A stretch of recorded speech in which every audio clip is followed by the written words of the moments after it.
Hi అండి.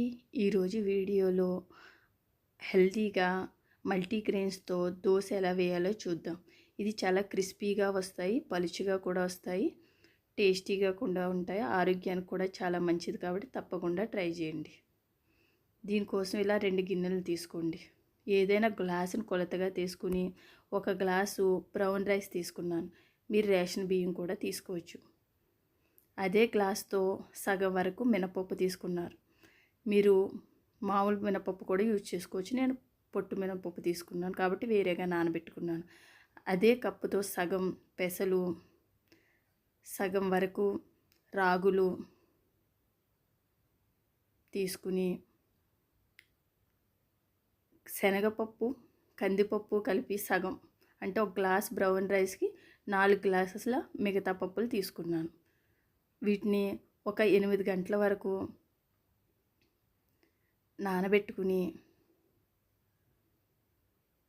మీరు మామూలు మినపప్పు యూజ్ చేసే పళ్ళ మీద కలిపి కూడా నానబెట్టేసుకోవచ్చు. టీ స్పూన్తో 1 స్పూను మెంతులు కూడా వేసుకుని ఇవి 2 సార్లు కడుక్కున్నాక ఇలా నానబెట్టుకోండి. ఈ విధంగా వీటిని ఈవినింగు మినపప్పు కాబట్టి నేను కడుక్కున్నాను. ఈ విధంగా ఈ మల్టీగ్రెయిన్స్ కూడా 2 సార్లు కడుక్కుని, నేను ఫస్ట్ మినపప్పు వేసుకుంటున్నాను గ్రైండర్లో, మీరు కలిపి కూడా వేసుకోవచ్చు. ఇది సగం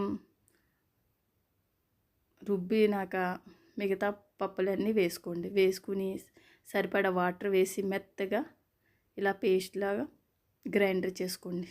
ముందే పలుచగా చేసుకోవద్దు, మార్నింగ్కి ఇంకా బాగా పులిసిపోతుంది.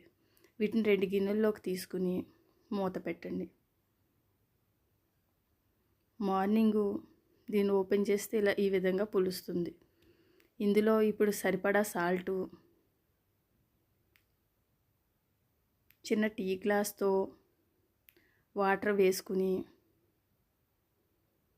దోసల పిండిలా పలుచగా కలుపుకోండి. ఈ విధంగా స్టవ్ వెలిగించుకుని ఓ ప్యాన్ పెట్టుకుని ప్యాన్ బాగా వేడెక్కించండి, హైలో పెట్టండి. ఇందులో కొద్దిగా ఆయిల్ వేసి ఇలా ఉల్లిపాయతో రుద్దండి. దీనివల్ల దోశలు సులువుగా వస్తాయి. దీంట్లో ఒక గుంటగట్టె తీసుకుని 2 గరిటెల పిండి వేసుకుని ఇలా పలుచగా దోశలా వేసుకోండి. కొద్దిగా ఆయిల్ చుట్టూరా వేసుకుని ఒక సైడ్ కాలినాక రెండో సైడు తిప్పుకుని మళ్ళీ కొద్దిగా ఆయిల్ వేయండి. ఇది ఏదైనా చట్నీతో సర్వ్ చేసుకోవచ్చు. చాలా టేస్టీగా ఉంటే తప్పకుండా ట్రై చేయండి. ఈ వీడియో మీకు నచ్చినట్లయితే లైక్ తప్పకుండా చేయండి, సబ్స్క్రైబ్ చేసుకోండి. Thank you for watching.